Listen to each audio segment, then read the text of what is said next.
తాకట్టులో ఉన్న బంగారాన్ని విడిపించి ఆ రోజున్న మార్కెట్ ధర కట్టి మిగిలిన డబ్బును మీకు అందిస్తుంది ఎస్వీఎస్ గోల్డ్. సో ఆల్రెడీ 2 సార్లు బీఆర్ఎస్ ప్రభుత్వ పాలన చూసిన తర్వాత ఇప్పుడు కాంగ్రెస్. నెక్స్ట్ మీరు ఒక మాట అన్నారు ఈ మధ్య కాలంలో, మేము ప్రభుత్వంలోకి వస్తాం, దానికి సహకరించేది రేవంత్ రెడ్డి అనేది. నేను అనలేదు, నేను ఎప్పుడన్నా వాళ్ళ టెన్యూర్ చూసిన తర్వాత ఇండైరెక్ట్గా ఆయనే మాకు సహకరిస్తున్నట్టుగా అవుతుంది, ఆయన వల్లే మేము ప్రభుత్వంలోకి వస్తాము అనే ఒక మాట. అనలేదు. రేవంత్ ఎందుకు సహకరిస్తాడు మాకు? జాయినింగ్స్ అప్పుడు మీరు అన్నట్టున్నారు నిజామాబాద్లో ఒకటి. రేవంత్ మాకు సహకరిస్తాడనే? సహకరించడము అంటే ప్రభుత్వం ఏర్పాటుకి వీళ్ళ పాలనలో వైఫల్యం కావచ్చు, ఇంకోటి కావచ్చు, మాకు సహకారం అలా వస్తుంది అనే ఒక మాట. రేవంత్ ఫెయిల్ అవుతున్నాడు కాబట్టి మేము వస్తాము అని ఆ రకంగా అనటం వేరు. రేవంత్ ఎందుకు సహకరిస్తాడు? Why will he cooperate? So అదే ఒక చిన్న క్వశ్చన్ మార్క్ లాగా అనిపించింది. ఎందుకు వెటకారంగా అని ఉంటా నేను. ఓకే, వెటకారంగా ఏమైనా అని ఉంటా, అది కూడా గుర్తులేదు నాకు, కానీ వెటకారంగా ఉంటాను. సో ఇప్పుడు ఆ ప్రభుత్వంలో జరుగుతున్నటువంటి వీటన్నిటిని ఫెయిల్యూర్స్ని, వైఫల్యాలని గట్టిగా అడ్డుకోవడానికో లేకుంటే ఎలుగెత్తి ప్రశ్నించడానికో బీజేపీలో యూనిటీ అనేది లేదు అనే మాట. అది కూడా తెలంగాణ బీజేపీకి సంబంధించి గ్రూపులు ఏమైనా ఉన్నాయా? గ్రూప్ రాజకీయాలు అవుతున్నాయా? సో చూడండి మేడం, మేము చిన్నగా ఉన్నప్పటి నుంచి రాజకీయాలు చూస్తున్నాము. ఒక గ్రూప్, కాంగ్రెస్లో గ్రూప్ ఉంటుండే, రాజశేఖర్ రెడ్డి గ్రూప్ ఉంటుండే, విజయభాస్కర్ రెడ్డి గ్రూప్ ఉంటుండే, మధ్యలో ఈయన దింపి నెదురుమల్లి జనార్దన్ రెడ్డి సీఎం అయ్యిండు. ఒక గ్రూప్ అంటే నాయకుడు ఉంటే వెనకకి తిరిగితే 30-40 మంది ఎమ్మెల్యేలు ఉంటుండే. ఈడేమున్నారండి? ఏం గ్రూపు? ఎంపీలు ఎవరి గ్రూపు వాళ్ళ దానిలాగా ఉన్నారు అనేది. ఏం గ్రూప్? ఉన్న 8 మంది ఎంపీలు ఉన్న 8 మంది ఎమ్మెల్యేలకు ఏం గ్రూప్ పెడతారు మేడం? ఎంపీలు ఏం గ్రూప్? ఎంపీ నేషనల్ గవర్నమెంట్ పక్కన పెట్టండి, నేషనల్ పార్టీ. ఇక్కడ ఏ గ్రూప్ ఎక్కడిది?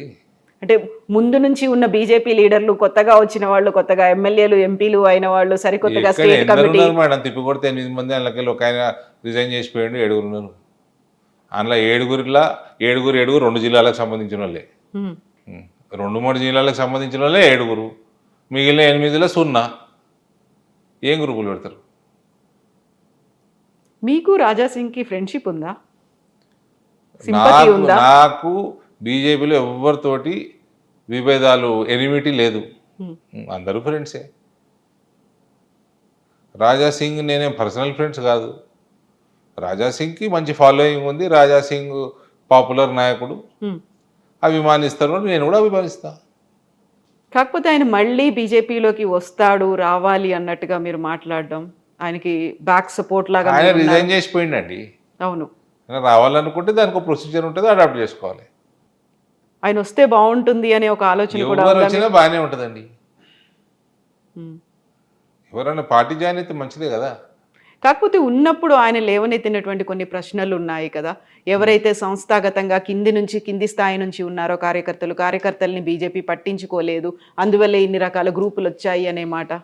మళ్ళా మేడం ఆయన అన్నమాట నేను చెప్తున్నాను, రాజాసింగ్ అన్నమాట అన్నాడు. ఆయన కాన్స్టిట్యున్సీలో నేను కూడా చూసిన, ఆయన కాన్స్టిట్యున్సీలో నుంచి రిప్రజెంటేషన్ సరిగ్గా లేదు, నా కాన్స్టిట్యున్సీ కూడా లేదు.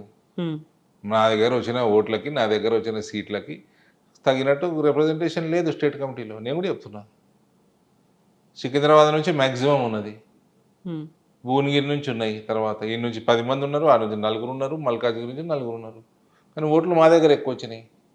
అది పెద్ద దాన్ని ఇష్యూ చేయాల్సిన అవసరం ఏముంది? కాకుండా చిన్న అసంతృప్తి ఉంటుంది కదా. ఉంటుంది, మా కార్యకర్తల కోసం ఉంటుంది, అడుగుతాము, కొట్లాడతాము, విత్ ఇన్ ద పార్టీ కొట్లాడతాము. సో మీరు అన్నట్టుగా స్టేట్ కమిటీ అంటే ఎక్కడైతే మా ప్రాధాన్యత ఉందో, ఎక్కడైతే ప్రాతినిధ్యం ఉందో అక్కడ నుంచి తీసుకోకుండా మీరు చెప్పినట్టుగా ఒక 2-3 నియోజకవర్గాలకే కంపల్సరీ ఏం కాదు కదా.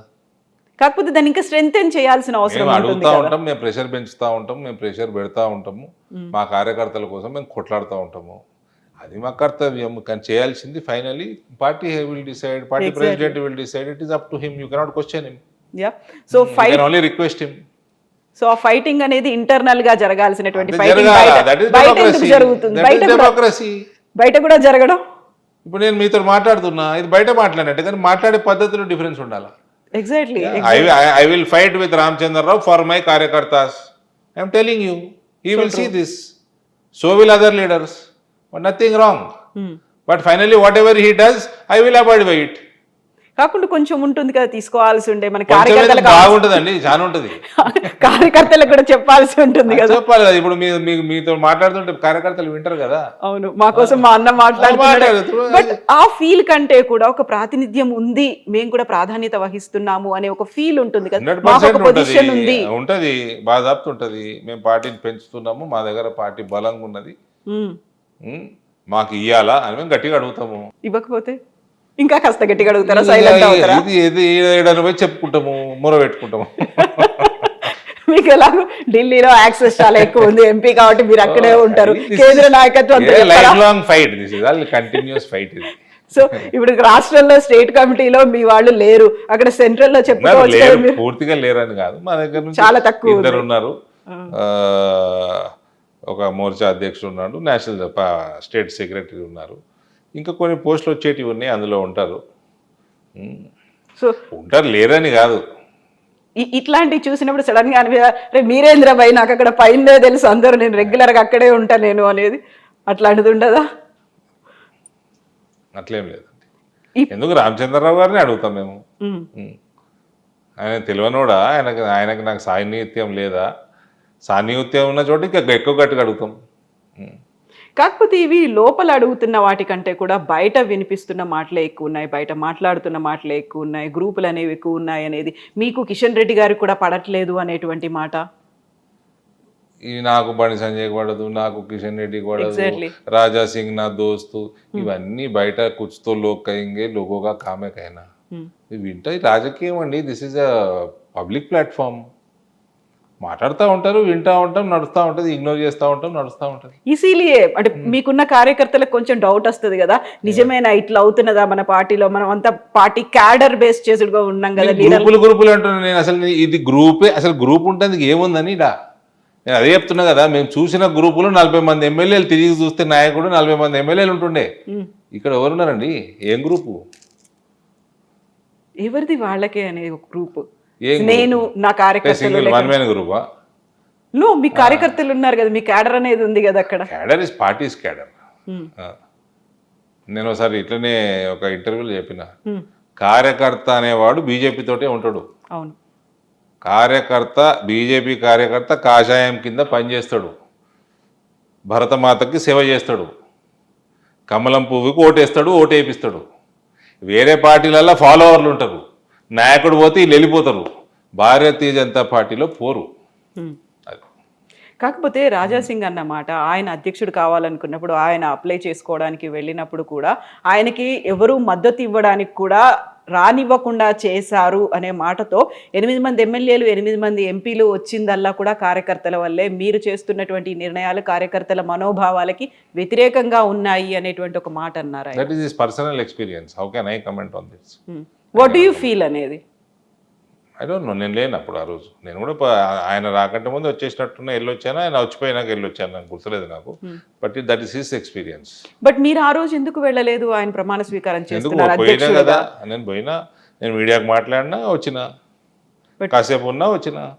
మీరు అటెండ్ అవ్వలేదు, మీలో కూడా ఒక అసహనం అనేది ఉంది, మీరు కూడా అధ్యక్షుడు కావాలనుకున్నారు అనే మాట. అట్లేం లేదండి. ఎందుకు రామచంద్రరావుకి అన్నిటికంటే పెద్ద ప్రోగ్రామ్ ఇవ్వాలి, నిజామాబాద్లో అయింది, నేను చేసిన అసహనం ఏముందండి. కాకపోతే రాజా సింగ్ ఏమో పార్టీకి రిజైన్ చేశాడు, ఆయన దూరం అయిపోయాడు. అరవింద్ కూడా కోపం వచ్చింది, ఆయన కూడా కొంచెం దూరంగా ఉన్నాడు. నేను రామచంద్రరావుకి ఎందుకు సహకరిస్తా కోపం ఉంటే? వ్యక్తిగతమైనటువంటి పనులు ఉన్నాయి కాబట్టి నేను అటెండ్ అవ్వట్లేదు అనే దాంతో మీరు ఒక ప్రోగ్రామ్ అటెండ్ కాలేదు, నేనే ప్రోగ్రామ్ చేసిన కదా ఆయనకి. ఈ రోజు చేశారు? ఈ రోజు కాదండి, నేను ఆగస్టు 25th రోజు చేసిన. నిజామాబాద్ వచ్చింది కదా ఆయన, నిజామాబాద్ జగిత్యాల సంబంధించి బ్రహ్మాండమైన కార్యకర్తల సమావేశం చేసిన. ఆనాటికి అదే అతిపెద్ద కార్యక్రమం అధ్యక్షుల వారికి రాష్ట్రంలో. All is well, always it will be well. Okay. So ఇప్పుడు కాంగ్రెస్ బీజేపీకి సంబంధించి 8 మంది ఎంపీలు ఉన్నారు. 8+8 = 16 కాలేదు, అక్కడ 0 అయింది, మాకు చేసింది ఏమీ లేదు అనేటువంటి వాదన బీఆర్ఎస్ చేస్తోంది. బీఆర్ఎస్ అదే మాట, అదే ఆరోపణ. అయ్యో, బీఆర్ఎస్ కూడా ఏమంటాడు కానీ, మా వాళ్ళు 8 ఎమ్మెల్యేలు, 8 ఎంపీలు, 8 and 8 is 88 అన్నారు మా వాళ్ళు. మీ వాళ్ళు అన్నారు? అవును. అది ఎప్పుడు అవుతుంది మరి ఐటీ నేను కూడా వెయిట్ చేస్తున్నా. ఎంతకాలం పడుతుంది? I'm also waiting. ఎప్పటికి? I'm very keen, more keen then anyone. ఇట్లా ఇదేముంటుంది, మస్తు మాట్లాడుతూ ఉంటాను. సో ఇప్పుడు యూరియాకి సంబంధించి మళ్ళీ నేను ఫస్ట్కి వెళ్ళిపోతే 8+8=0 అయింది, రాష్ట్రానికి చేసింది ఏం లేదు, వాళ్ళు తీసుకురాలేదు, మీరు ఇవ్వలేదు, అందువల్లే రైతులు ఇట్లా కష్టపడుతున్నారు అనేది. మేడం, మీకు ఎంత 100 కిలోల యూరియా కావాలంటే మీరు ముందు కేంద్రానికి తెలియజేయాలి. మీరు తెలియజేసింది వాళ్ళు సప్లై చేస్తారు. అక్కడి నుంచి తెచ్చుకోవాల్సింది ట్రైన్లో మీ బాధ్యత. మీరు ట్రైన్లు బుక్ చేసుకోవాలి. మీరు చేసుకోకపోతే దానికి బాధ్యులు ఎవరు? మీకు 10 ట్రైన్లు కావాలంటే మీరు 6 బుక్ చేసుకుంటే 4 షార్టేజ్ ఉంటుంది కదా. అది జరిగింది తెలంగాణలో. గది ఈ మాట బీజేపీ చెప్పగలుగుతోందా క్షేత్రస్థాయిలో ఏం జరిగింది అని? చెప్పుకోవాలి. ఇప్పుడు నేను చెప్తున్నా, మిమ్మల్ని అడిగిన నేను చెప్తున్నా. అడగకపోయినా రైతుల ఆందోళన ఉంది కాబట్టి వాళ్ళలో ఆగ్రహం అనేది వస్తుంది, వాళ్ళు బాధలో ఉన్నారు. చెప్పాలి, తప్పకుండా చెప్పాలి. చెప్తున్నారు, రోడ్ ఎక్కాలి, అపోజిషన్ చేయాల్సిన యాజిటేషన్లు చేయాలి, బలంగా చేయాలి. బీజేపీ చేస్తోందా ఇవన్నీ? నా దగ్గర మేము చేస్తాము, మా పార్లమెంట్లో మేము చేస్తాము. చెప్పిందా బీజేపీ ఇప్పటిదాకా ప్రతి చోట? మా పార్లమెంట్ నేనైతే చెప్తా మేడం, నా పార్లమెంట్లో. కాబట్టి మేము మా తోటి చేతనైనంత మేము బీజేపీ కోసం బలంగా చేస్తాం. కాబట్టి బీజేపీని ఆదరిస్తారు మా దగ్గర. మనం ఇలా ఎదుర్కోవాలి, మనం చేసాము, వాళ్ళు అడిగినంత ఇచ్చాము అనేది ఇక్కడ రాష్ట్ర నాయకత్వం కూడా అంత బలంగా చెప్పగలుగుతోందా? మీరే చెప్పాలా, మీడియాలో ఉన్నారు. అందుకే అడుగుతున్నాను నేను మిమ్మల్ని. మీరు చెప్పాలి, మీరే చెప్పాలి. మీడియా మీరు ఎక్కువ చూస్తారు, మీడియాలో ఉన్నారు కాబట్టి మీరు ఎక్కువ నాయకులను కలుస్తారు. నేను ఏవైతే గుళ్ళు, కుల సంఘాలు, కళ్యాణ మండపాలు ఏవైతే ఫైనాన్షియల్ రిటర్న్స్ ఉంటాయో ఆ సంఘంకు పెట్టుబడి పెట్టిన తర్వాత దాని మీద ఇన్కమ్ అనేది ప్రజలకు ఉండాలా, అప్పుడు ఆ సంఘం బలోపేతంగా అవుతుంది. కానీ డెడ్ ఇన్వెస్ట్మెంట్ చేయొద్దు అనేది నా ఆలోచన. ఒకటి పనికిరాని కట్టడం కట్టించే కన్నా దానివల్ల రిటర్న్స్ వచ్చే కట్టడం కట్టియడం కరెక్ట్ అనేది నా ఆలోచన. కళ్యాణ మండపము ఖచ్చితంగా కిరాయిలు వస్తాయి, వాళ్ళకు ఆ సంఘంలో జమ అవుతూ ఉంటుంది. ఇది నా ఉద్దేశం. గుళ్ళు ఉన్నాయి, మానసిక పరిస్థితి బాగాలేనప్పుడు ప్రతి ఒక్కరం పోయేది గుడికే. ఎంత ఇబ్బందులు వచ్చినా, ఎంత డబ్బున్నోడైనా, ఎంత డబ్బు లేనోడైనా, పుష్కలంగా ఆరోగ్యంగా ఉన్నోడైనా ఒక్క పొద్దులు పట్టిపోతాడు, అనారోగ్యం ఉన్నోడు ఖచ్చితంగా బాగు చేయి భగవంతుడు అని దేవుని దగ్గరికి పోతాడు. కాబట్టి ఆ గుళ్ళకి కానీ, మసీదులకు కానీ, చర్చిలకు కానీ ఆ వాల్యూ ఉంది. కాబట్టి మనిషి ప్రశాంతంగా తన గురించి తాను కోరుకునే ఒకే ఒక్క ప్లేసు అవి దేవుడు ఉన్నటువంటి గుళ్ళు తప్ప వేరే అవకాశం అయితే ఉండదు. సంతోషాన్ని మిత్ర బృందానికి పంచుకోవచ్చు, లేదా పార్ట్నర్స్తో పంచుకోవచ్చు, లేదా కుటుంబంతో పంచుకోవచ్చు. కానీ కష్టాన్ని మాత్రం దేవునితోనే పంచుకుంటాం. అది ప్రతి ఒక్కరూ మన ఆత్మవిమర్శ చేసుకుంటే అర్థమవుతుంది.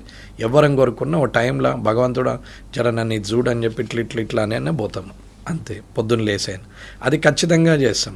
అది ఒక్క పూట దొరకలేదా రామచంద్రరావు గారికి? అయితే ఆయన పూట దొరకలేదంటే నేను అవన్నీ రోజు 35 నుంచి 40 సంఘాల ఇనాగ్రేషన్స్ ఉండే, అట్లా 3600 సంఘాల దగ్గర నేను మొత్తం కంప్లీట్గా డైలీ చేసుకుంటూ పోతే కూడా నాకు నెల రోజులు చేస్తే 900 అయినాయి. 900, 1000 దాకా దాటలేవు. కంటిన్యూగా నేను 2.5 months చేసిన. 2.5 months చేస్తే ఇంకా 25% ఇంకా పెండింగ్ ఉన్నాయి, అవి చేయలేదు ఇంకా. కంటిన్యూగా 3 months, almost 3 months, 2.5 months means 82 days చేసాం కంటిన్యూగా. నువ్వు వర్షం వచ్చినా రాకున్నా ఏదన్నా మార్నింగ్ 8 to ఈవినింగ్ 8, 9 వరకు కంటిన్యూ చేసాం. నా ఫేస్బుక్లో ఆ డేట్స్తో సహా కనపడుతుంది. నేనేదో ఓవరాల్గా మాట్లాడుతుంది. కాటిపల్లి వెంకటరమణారెడ్డి అని కొడితే ఆ డేట్లలో ఎన్ని గ్రామాలలో ఎన్ని చేశాడు అనేది లైవ్ కనపడుతూనే ఉంటుంది ఫేస్బుక్. రామచంద్రరావు గారు ఎలక్ట్ సో ఆ రోజు రామచంద్రరావు గారి ఎలక్షన్ కన్నా వారం 10 రోజుల ముందే కిషన్ రెడ్డి గారికి నేను చెప్పాను, అన్న మరి నేను రమ్మంటున్నారు, నాకేమో ఇది ఉంది, ఇవి ఒక ప్రోగ్రామ్ 2 ప్రోగ్రాంలు అంటే క్యాన్సిల్ చేయొచ్చు, 35-40 ప్రోగ్రాంలు క్యాన్సిల్ చేయడం అంటే చాలా ఇబ్బంది అవుతుందన్న. అందరూ ఒక్కొక్క సంఘంలో 100-150 మంది they are waiting for me, నా కోసం ఎదురు చూస్తుంటారు. అట్లా రోజు 4-5 వేల మందిని క్యాన్సిల్ చేయలేము, కంటిన్యూ ఉంది, నన్ను ఏం చేయమంటారంటే సరే పర్లేదు మీరు రాకున్నా పర్లేదని కిషన్ రెడ్డి గారు అన్నారు. తర్వాత ఎలక్షన్ అయింది.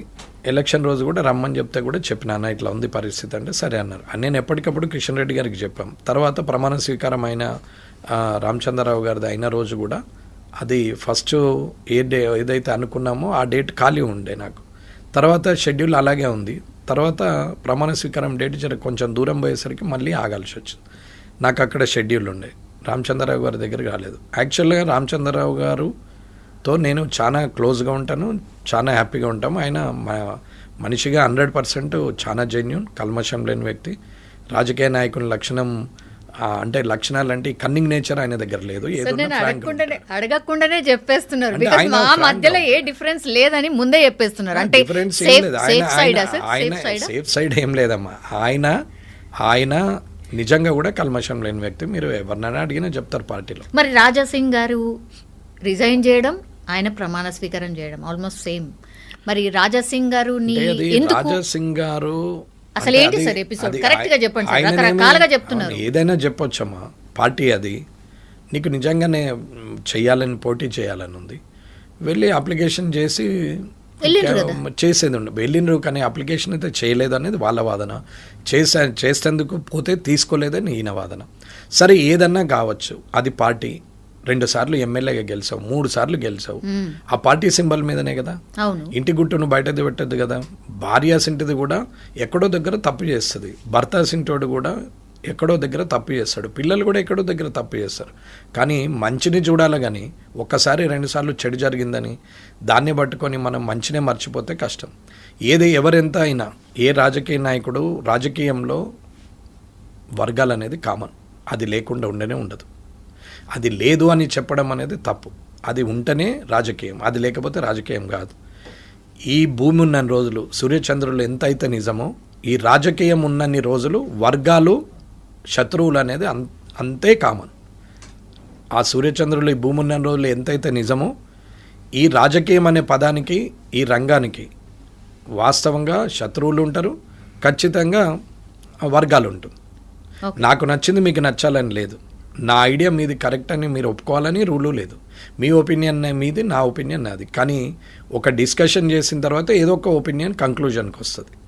సరే 3 సార్లు గెలిచిర్రు, ఆ రికగ్నేషన్ మీద హైయర్ అథారిటీకి కంప్లైంట్ చేసి, నేను బ్రదర్గా ఆయనకు నాకు 10 ఏళ్ళు, ఇంచుమించుగా ఒక 8-10 ఏళ్ళు, నేను 8 ఏళ్ళన్నా పెద్దోడిని అనుకుంటున్నాను. నేనైతే 8-10 ఏళ్ళు పెద్దోడినే అనుకుంటున్నాను. 45 అట్లా ఉంటుండొచ్చు, నేనైతే 55. సరే పెద్దవాళ్ళకి వెళ్ళి చెప్పేది ఉండే. 3 సార్లు ఎమ్మెల్యేగా అయినరు, ఢిల్లీ వెళ్ళి కంప్లైంట్ చేసేది ఉండే, అక్కడ పోయి మాట్లాడేది ఉండే. ఓకే, అది మాట్లాడలేవు, ఊరుకున్నా పర్వాలేదు. రాజీనామా చేస్తున్నా దమ్ముంటే యాక్సెప్ట్ చెయ్యి అనడం మాత్రం తప్పమ్మా. ఆయన ముందరనే నేను చెప్పగలుగుతా, నాకు కలుస్తాడు. నిన్న మొన్న నాంపల్లి కోటలో కూడా కలిసినాం, హగ్ చేసుకుంటాం, అట్లా ఏం లేదు. అన్న అంటాడు, అన్న అంటా, నాకు కూడా ఆయన అంటే ఇష్టమే, అట్లేం లేదు. కానీ ఆయన దమ్ముంటే నా రాజీనామాను యాక్సెప్ట్ చేయని ఒక పార్టీకే సవాలు విసిరినప్పుడు, పార్టీ యాక్సెప్ట్ చేయకపోతే పార్టీ సున్నా అవుతుంది. పార్టీలో దమ్ము లేదని అంటారు. ఆ దమ్ము ఉందా లేదా అనేది క్వశ్చన్ వేసింది ఎవరు? రాజాసింగ్ గారు వేశారు. దమ్ము ఉంటే అని అన్నారు. దమ్ము ఉంటే అంటే చేయాల్సిన పరిస్థితి వచ్చింది, చేశారు, రాజీనామా చేశారు. ఈయన రాజీనామాను వాళ్ళు యాక్సెప్ట్ చేశారు. సస్పెండ్ చేయలేదు పార్టీ సస్పెండ్ చేస్తే పార్టీ తప్పు అవుతుంది. ఇవాళ నేను రాజీనామా చేస్తే అది నా ఇష్టం, నేను రాజీనామా చేయొచ్చు. నన్ను పార్టీ సస్పెండ్ చేస్తే నేను తప్పు చేసినట్టు. ఇది గమనించుకోవాలి ఏ లీడర్ అయినా సరే. కానీ ఆవేశంతో తను చేయడం, ఇవాళ ఒక 15 ఏళ్ళు అంటే 30 ఏళ్ళకి, ఇంచుమించుగా 30 ఏళ్ళకి ఎమ్మెల్యే అయినరు. నేను 30 ఏళ్ళ నుంచి కొట్లాడితే 55 ఏళ్ళకి ఎమ్మెల్యే. నేను ఎవరు అదృష్టవంతులు ఇందులో? 2 మీద గెలిచిన నేనా, లేక 15 సంవత్సరాలుగా ఎమ్మెల్యే కొనసాగుతున్న రాజాసింగ్ గారు? 30 సంవత్సరాల్లోనే ఎమ్మెల్యేగా అయిన ఆయన అదృష్టవంతుడా? 50 సంవత్సరాలకు 2 మీద గెలిచిన నేను అదృష్టవంతున్నా. అదృష్టానికి కొలమానం ఏం లేదు, అది తృప్తికి సంబంధించిన విషయం. నేను తృప్తిగా, ఐఎమ్ కంఫర్ట్ అనుకుంటే కంఫర్టే, నేను కంఫర్ట్ లేని అనుకుంటే లేదు, అంతే. అది మన సైకాలజీ. మన మనసు ఏం ఆలోచిస్తుందో మన మెదడు అదే చెప్తుంది. మన మెదడు ఏదైతే చెప్తుందో అదే మనసు ఆలోచించుకుంటే తృప్తి అనేది కలుగుతుంది. ఆ తృప్తి లేనప్పుడు ఏ స్థాయికి పోయినా వ్యతిరేకత కామన్. ఈ పార్టీలకు పోతాడు, ఆ పార్టీలకు పోతారు అని బాగా పెద్ద ఎత్తున ప్రచారం. ఆయన ఎందుకు వెళ్తాడమ్మా? ఆయన డైరెక్ట్ చెప్పండి, నేను బీజేపీ మళ్ళీ పిలిస్తే వస్తాను కూడా అంటున్నాడు. పిలుస్తుండొచ్చు, పిలుస్తారు, భవిష్యత్తులో పిలుస్తారు. ప్రతి దానికి ఒక సమయం వస్తుంది. నేను అప్పుడే ఎన్టీ రామారావు గారిని నాగయ్య కాలంలో పుడితే నేను సావిత్రి గారిని పెళ్లి చేసుకుంటుంటే ఎంత చీప్గా ఉంటుందో, ఈ సమయంలో 1970లో పుట్టాల్సిన 1970లోనే పుట్టాలా? 1950లో పుడితే బాగుంటుండే అనుకుంటే తప్పు. అదే 1970లో పుట్టే నేను అయ్యో 2025లో పుడితే నేను ఇప్పుడు మంచిగా హ్యాపీగా ఉంటుంటే కదా, ఫుల్ ఎస్టాబ్లిష్ అయింది, డిజిటల్ ప్లాట్ఫామ్ ఉంది అని అనుకుంటే తప్పు కదమ్మా. ఎవరికి ఎప్పుడు ఏది రాసి ఉంటే అది జరుగుతుంది. కష్టపడడం మన వంతు, ఫలితం మాత్రం ఆ దేవుడు ఇస్తాడు. అది ఆలోచించకుండా ఆవేశపడి అందరము అంటే వాళ్ళ రేవంత్ రెడ్డి గారు ముఖ్యమంత్రి అయినరు, అయ్యో ఆయన వయసు నా వయసు సేమ్ నేను కాలేదు అంటే ఎలా? అది తప్పు కదా. ఆయన అయిండు, కష్టపడవచ్చు, అయిండు, నా కష్టంలో ఎక్కడో లోపం ఉండొచ్చు, కాకపోవచ్చు, తప్పేముందండి. ఎవరికి ఎప్పుడు ఏది రాసి ఉంటే అది అవుతుంది. తెలంగాణ వచ్చింది కేసీఆర్ గారు ముఖ్యమంత్రి అయినారు, రాజశేఖర రెడ్డి గారు చనిపోయారు, రోషయ్య గారు ముఖ్యమంత్రి అయినారు, కిరణ్ కుమార్ రెడ్డి గారికి అవకాశం వచ్చింది. అదే ఎన్టీ రామారావు గారే చనిపోకపోతే, అదే చంద్రబాబు నాయుడు కాకపోతే, ఇలా అనుకుంటే ఏది అనుకుంటే అదే. కాబట్టి అవకాశం ఏ రూపకంగా వచ్చేది ఎవరికి తెలియదు. కానీ ఆ అవకాశం వచ్చినప్పుడు మనం చనిపోయిన తర్వాత కూడా నిజంగా ఆయన చాలా బాగుండే, అలా ఉండాలి అనే పేరు తెచ్చుకున్న వాళ్ళు లీడర్లు. కానీ వీళ్ళందరూ అలాంటి ఆలోచన లేరు. నాన్ కరప్టెడ్ ముఖ్యమంత్రులు ఇద్దరు